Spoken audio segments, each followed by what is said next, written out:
더마카와 함께 시선 집중의 문을 열겠습니다. 어서 오세요. 네, 안녕하세요. 더마카입니다. 아이비님이 오늘도 헌재만 쳐다보면서 불안한 마음으로 하루를 시작합니다. 제발 안개 속 같은 이 시국이 빨리 끝나길 기도합니다. 라고 보내주셨고, 전양옥님은 올 듯 말 듯한 봄처럼 할 듯 말 듯한 헌재 언제쯤 하실 거예요? 목 빠집니다. 라고 인사해 주셨습니다. 이미 말씀을 드렸습니다. 그냥 의연하게 기다리자고. 네. 언젠가는 성공하겠죠. 우리 제이비는 참을성이 많아가지고 잘 기다리시는데 많은 분들은 약간 조바심이 좀 나시는 것 같아요. 그렇죠?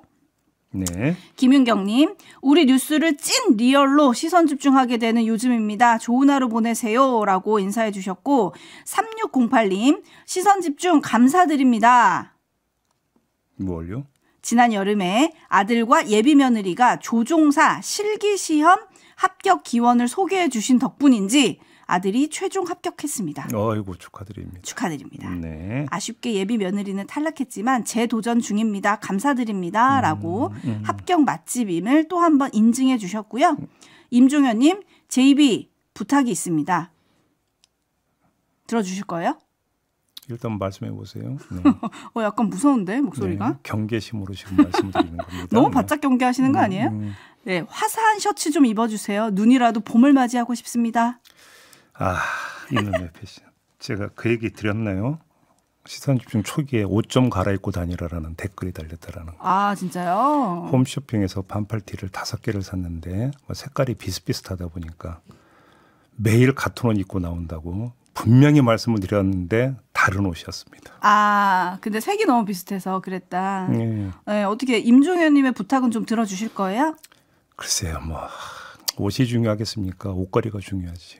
우리 춘철님들이 유튜브로 보실 때 눈으로라도 봄을 맞이하고 싶다고 어떻게 꽃 CG라도 좀 넣어드려야 되나? 네, 어쨌든 이렇게 안부 전해드리면서 제이비타임즈 오늘 주목할 첫 번째 뉴스 어떤 건가요?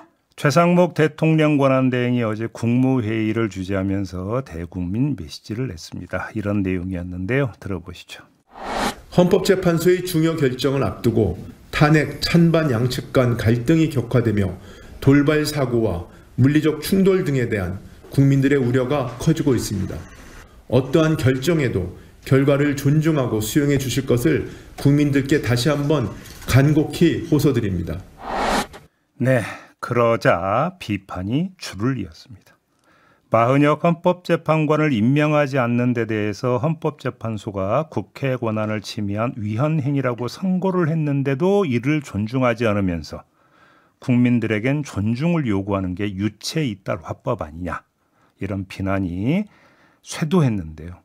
너무나 당연한 비판입니다. 그래서 여기에 대해서 토를 달 건 없고요. 긍정적으로 좀 보자. 삐딱선 정신이 아니라 긍정적 정신에 입각해서 하나 그래도 건진 건 있다라는 말씀을 드리겠습니다. 어떤 건데요? 이런 얘기가 떠돌았었습니다. 헌재에서 윤석열 대통령 파면 선고가 내려지면 곧바로 선거 공고를 해야 하는데 최상목 대행이 즉각 공고하지 않고 버틸지 모른다라는 낭설이 돈 바가 있었습니다. 근데 최상목 대행이 헌재 결정에 대한 존중과 수용을 간곡히 호소하지 않았습니까? 그러면 그런 일은 하지 않겠다라는 선언, 이렇게 봐도 되는 거 아니겠습니까? 그러니까 시중의 설은 말 그대로 근거 없는 낭설이었다.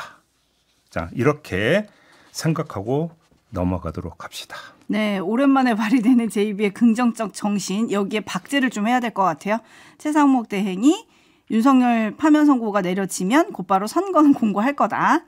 존중, 수용을 해야 되는 거니까. 기록을 하고 촌철님들은 그럼에도 불구하고 한마디씩 하고 계십니다. 임금님계 캔디님, 최상목 대행에게 이 말을 들려주고 싶대요. 친절한 금자씨가 말했죠. 너나 잘하세요. 네, 그리고 민주당 어제 박찬대 원내대표가 내일까지, 그러니까 오늘까지 40여 헌법재판관을 임명해라. 참을 만큼 참았다. 이렇게 얘기를 했거든요.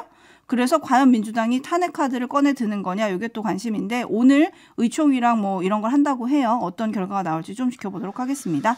제이비타임즈 다음 주목할 뉴스는요? 서울 서부지검이 어제 김성훈 경호차장과 이강우 경호본부장에 대한 경찰의 구속영장 신청을 받아들여서 법원에 영장을 청구했습니다. 윤석열 탄핵 심판 선고가 내려질 때까지 끌지 않겠느냐라는 전망 어제 했었는데요. 신청 하루 만에 청구를 한 겁니다. 네, 왜 그랬을까요? 끊으려 한 것 같은데요. 한통속이라고 하는 비판을 조금이라도 희석시키려 한 것 아닌가라는 분석은 일단 성립이 될 수가 있습니다. 뭐냐? 윤석열 대통령을 석방시키지 않았습니까? 이어서 영장심의위원회 결론까지 무시하고 영장 청구를 질질 끌면 부담이 100배가 돼서 이 부담을 끊으려고 한 것 아니냐라고 하는 결과론적 분석은 나올 수 있을 것 같은데요. 이것 말고도 하나가 더 있는 것 같습니다. 뭐죠? 윤석열 대리인단이 어제 오전에 경찰의 구속영장 신청, 이건 이제 검찰의 구속영장 청구 이전입니다. 경찰이 구속영장을 신청하니까 입장문을 내놨는데요. 이런 내용이었습니다. 명백한 보복 수사, 수사권 남용으로 인권을 유리하는 국수본의 반인권적 행위다. 경호처장이 공석인 상황에서 직무를 대행하는 차장과 본부장까지 구속시키겠다는 국수본은 국가 안보는 어떻게 되어도 상관없다는 생각이다. 이렇게 비난을 했고요. 검찰의 구속영장 신청 기각을 촉구를 했습니다. 그런데 이 촉구와는 달리 검찰은 영장을 청구를 했습니다. 자, 그러면 김성훈 차장이나 윤석열 대리인단은 어떻게 나올까요? 영장 청구 이후의 절차에 순순히 응할까요? 저는 이게 궁금해지는 건데요. 비협조적 태도로 나오는 순간에 공은 어디가 되는 겁니까? 검찰이 아니라 김성훈 쪽으로 넘어간다. 그런 점에서도 검찰은 별로 부담 없다. 이렇게 생각을 할 수가 있겠죠. 그리고 이 점도 함께 봐야 될 것 같은데요. 헌법재판소의 윤석열 탄핵심판 선고일과 영장실질심사일 두 일정이 어떻게 되느냐도 저는 관심사인데 만약에 헌재가 이번 주에도 윤석열 탄핵심판 선고를 하지 않는다면 지금 제가 던지는 의문부호는 아무런 의미가 없지만 네. 만약에 이번 주에 선고를 한다면 윤석열 탄핵심판 선고가 먼저냐 영장실질심사가 먼저냐 이것도 관심사가 되는 겁니다. 그래서 만에 하나라도 영장실질심사가 그 뒤가 된다면 검찰의 영장 청구 효과는 어떻게 되는 겁니까? 반감되는 거다. 이 점도 함께 봐야 된다는 말씀을 드리겠고요. 아까 전해드리면서 제가 윤석열 대리인단이 비난 입장문을 내놨다고 말씀을 드렸는데 윤석열 대리인단이잖아요. 그러니까요. 김성훈 대리인단이 아니잖아요. 근데 왜 윤석열 대리인단이 김성훈 차장 구속영장 신청에 대해서 입장문을 냅니까? 네? 네, 저도 그게 좀 의아해서 찾아봤는데 사실 옛날 보도가 좀 생각이 나긴 했거든요. 지난 1월에 윤석열 대통령 대리인단과 김성훈 경호차장 그리고 이광호 본부장의 변호인단이 겹친다 이런 보도가 있었어요. 네. 네, 그중에 한 명은 지난 서부지법 폭동사태 기억하시죠? 네. 그게 일어나기 전에 그 앞에서 대통령이 여러분들을 보고 있다. 이렇게 말해서 시위를 부추겼다는 의혹이 일기도 했었거든요. 어쨌든 이 보도가 생각이 났고 지금도 그 변호인들인지는 조금 추가로 확인이 좀 필요한 상황입니다. 그리고 관련해서 하나 더 전해드릴 게 있는데 한국일보가 보도한 게 있습니다. 네. 이광우 경호본부장 챗 GPT에 들어가서 계엄을 검색한 사실을 경찰이 밝혀냈다고 합니다. 시점이 중요하죠? 근데 문제는 그 시점이 언제냐면 12월 3일 저녁 8시 20분이었다고 합니다. 계엄이 선포되기 전이네요. 계엄이 선포된 게 12월 3일 저녁 10시 반이었습니다. 네. 2시간 앞서서 이광우 경호본부장이 계엄을 검색을 했다. 심심해서 계엄을 검색을 한 겁니까? 아니면 뭔가 얘기를 듣고 검색을 한 겁니까? 만약에 이광우 경호본부장이 계엄 선포 이전에 계엄 선포 사실을 미리 알고 있었다. 그런데도 이거에 대해서 맞거나 이런 게 없었다라고 된다면 어떻게 되는 거냐? 경우에 따라서는 내란 방조 혐의가 적용이 될 수 있다라는 얘기가 지금 나오고 있고요. 이광우 경호본부장이 만약에 계엄 선포 사실을 알고 있었다면 김성훈 경호차장은 또 모르고 있었겠느냐라고 하는 상식적 의문에 봉착을 하게 되는 거 아니겠습니까? 그러면 당시 경호처 안에서 이른바 김건희 라인으로 지목됐던 김성훈 이광우 라인은 어느 정도까지 미리 알고 있었고 어디까지 가담했느냐. 오히려 이게 더 좀 중대한 문제가 됐다라는 거고요. 또 하나 말씀을 드릴 게 이 사실이 어떻게 밝혀졌냐면 경찰이 검찰에 신청한 구속영장 신청서에 기재되어 있는 내용이었다라는 겁니다. 네. 근데 저는 여기서 궁금한 게 자, 이광우 경호본부장에 대한 구속영장 신청은 이번이 3번째입니다. 김성호 차장은 4번째였는데 그러면 이 계엄이라고 하는 단어를 검색한 내용이 구속영장 신청서에 들어간 게 이번이 처음이었느냐 아니면 그 전에도 들어가 있었느냐는 또 중대한 문제입니다. 예를 들어서 그 전에도 들어가 있었는데 검찰이 이걸 무시하고 구속영장 청구를 안 하고 반려를 했다? 만약에 그렇다면 이걸 어떻게 이해할 수 있겠습니까?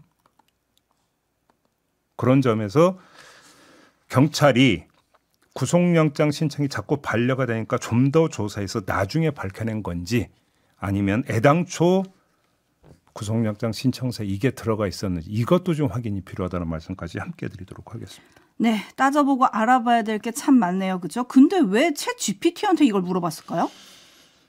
더 설명을 더 잘해준다고 믿었나 보죠.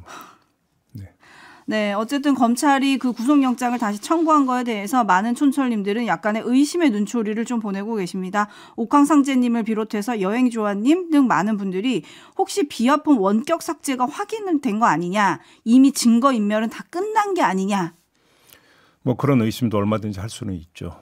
근데 뭐 그게 어차피 이제 뭐 접근을 해서 확인을 해야 뭐 최종적으로 판정이 되는 거 아니겠습니까? 애당초 지금 그게 안 되고 있으니까 문제인 거고요. 그리고요, 제이비가 시점을 얘기를 하셨는데 지금 원래대로라면 영장심사가 20일쯤 이뤄질 거라고 어제 보도가 많이 됐었거든요. 네. 결국은 또 헌재가 오늘 일정을 공지를 하는지 좀 봐야 될 것 같아요. 그렇죠? 그렇습니다. 제이비타임즈 다음 주목할 뉴스는요?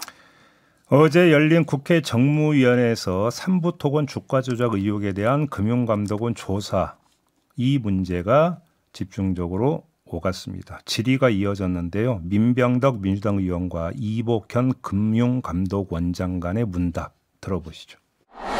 이복현 금감원장님, 예, 심리 보고서를 넘겨받은 지가 6개월이 지났습니다. 지금 조사 현황이 어떻습니까? 어쨌든 그 조사 역량을 집중하여 아주 강력하게 조사 진행 중입니다. 불공정 거래가 성립하는지 확인을 해야 되고 계좌 간의 연관성 분석을 진행 중이다 이렇게 말씀하셨죠? 맞습니다. 예, 일부 이해관계자들이 누굽니까? 그것도 조사에 구체적으로 관련된 내용이어서 이제 거기에 우리 의심이 있습니다. 이 일부 관계자들의 김건희도 포함됩니까? 어쨌든 저희가 알겠습니다. 포함되지 않습니다. 조사를 안 한 거죠? 어쨌든 예. 수많은 계좌에 대해서 저희가 점검을 했고 점검 중입니다. 네, 이복현 원장은 삼부토건이 우크라이나 재건주로 선정돼서 원희룡 국토부 장관이 폴란드에 갈 때 함께 간 그 의혹과 관련해서도 정치 테마주라고 해서 모든 정치인이 해당 테마주에 불법 관여한 건 아니다. 원희룡 장관은 관련성이 없다. 이런 말도 했습니다. 네, 일단 김건희 여사랑 원희룡 전 장관을 빼고 들여다보는 거냐 뭐 얘기가 많이 나왔는데 평가를 어떻게 해봐야 될까요? 한마디로 일단 불일치인데요. 지금 그 벌이고 있는 행위와 판단의 불일치입니다. 이복현 원장은 계속 조사 중이라고 했습니다. 그러면 판단은 유보를 해야 되는 게 맞지 않습니까? 조사가 완료될 때까지. 그런데 판단의 결과를 단정어법으로 내놨습니다. 포함되지 않는다라고. 여기에 문제가 있다는 겁니다. 자, 그러면 이 불일치 현상을 이해할 수 있는 방법이 뭐겠습니까? 아직도 조사 중인 게 맞다면 자신의 희망을 기정사실로 둔갑시켰다. 이렇게 해석을 하는 게 맞겠지요. 자, 수많은 계좌에 대해서 점검을 했고 점검 중이라고 했습니다. 예를 들어서 지금 김건희 여사 연루 의혹이 제기가 되고 있는 상태에서 이 의혹을 제기하는 사람들이 김건희 여사가 본인 명의로 그러면 계좌를 터가지고 삼부토건 뭐 주식을 사들여 갖고 차익을 남겼을 것이다 이렇게 지금 생각하는 사람이 있습니까? 만약에 했다면 그건 차명으로 했을 것이다라고 의심을 하고 있죠. 그러면 계좌를 전부 뒤져봐야 김건희 여사가 포함이 되는지 안 되는지를 알 수 있는 거잖아요. 근데 지금 계좌의 연관성에 대해서 점검 중이라고 했잖아요. 근데 어떻게 포함되지 않는다라고 이야기를 하느냐라는 겁니다. 이거는 말이 안 된다. 그 말씀을 드리는 겁니다. 네, 알권리님 수많은 계좌를 조사 중인데 그 둘은 절대 아니다. 조사도 안 끝났잖아요. 제 입이와 똑같은 물음 보내주셨고요. 물프레님은 누군가 앞에서는 법이 휘네요. 휩니다. 라고 좀 꼬집어 주셨어요. 이게 뭐 이제 그 김건희 여사에 대해서는 조사를 안 하겠다라는 뜻 아니냐 이런 해석도 하던데요. 제가 네. 볼 때는 계좌 추적을 계속하고 있다면 안 하고 말고의 문제가 아니에요. 계좌 추적을 계속 했는데 뭔가 연관성이 확인되면 확인을 해야 되는 거잖아요. 그 김건희 여사에 대해서 조사를 안 하겠다고 작심을 했다면 할 수 있는 방법은 그 계좌 안 들여다보는 거 말고는 방법이 없어요. 근데 계좌를 들여다보고 있다면서요. 그럼 뭐 거기서 뭐가 나올지 누가 어떻게 알아요? 그거를. 네, 그리고 이복현 원장이 어제 이런 말도 했습니다. 자기 임기가 6월 초인데 있을 때 최선의 처리를 하겠다. 과연 그 말을 지킬지 좀 지켜보도록 하겠습니다. 뉴스와 분석이 함께하는 JB타임즈 다음 주목할 뉴스는 어떤 건가요? 미국 에너지부가 우리나라를 민감 국가로 지정을 해서 지금 국내에서 파문이 계속되고 있는데요. 관련해서 조셉 윤 주한 주미 대사 대리가 어제 이야기를 한 게 있습니다. 주한 미국 상공회의소와 주한 미국 대사관이 공동 주최한 좌담회에서 한 말인데요. 에너지부 산하에는 로스앨러머스와 아르곤 연구소 등이 있고 지난해 2,000명 이상의 한국 학생, 연구자, 공무원들이 반출되면 안 되는 수출 민감 자료들이 있는 이곳들을 방문을 했다. 많은 사람들이 연구하러 오다 보니 몇몇 사건이 있었고 민감 국가 명단이 생성이 됐다. 이렇게 이야기를 했습니다. 그러면서 한마디 더. 큰일은 아니다. 큰일은 아니다. 네, 이런 말도 함께 했다고 하는데요. 네. 자, 여기서 주목할 것은 조셉윤 대사 대리는 미 행정부를 대리하는 사람이라는 겁니다. 그러면 이거는 무슨 이야기가 되는 겁니까? 미 행정부의 공식 입장으로 간주를 해야 되는 겁니다. 대사 대리가 이 이야기를 했으니까. 개인적 의견은 아니라는 겁니다. 일단 그 공식성이 있는 부분이다라는 점을 일단 먼저 봐야 되는 것이고 거기서 몇몇 사건이 있었다라고 지금 이야기를 했다라는 겁니다. 그러면 몇몇 사건이 뭔지 그 사건의 내용이 지금 중요한 것이 되는 건 아니겠습니까? 그렇죠. 근데 이거에 대해서는 조셉윤 대사 대리는 구체적인 이야기는 하지를 않았습니다.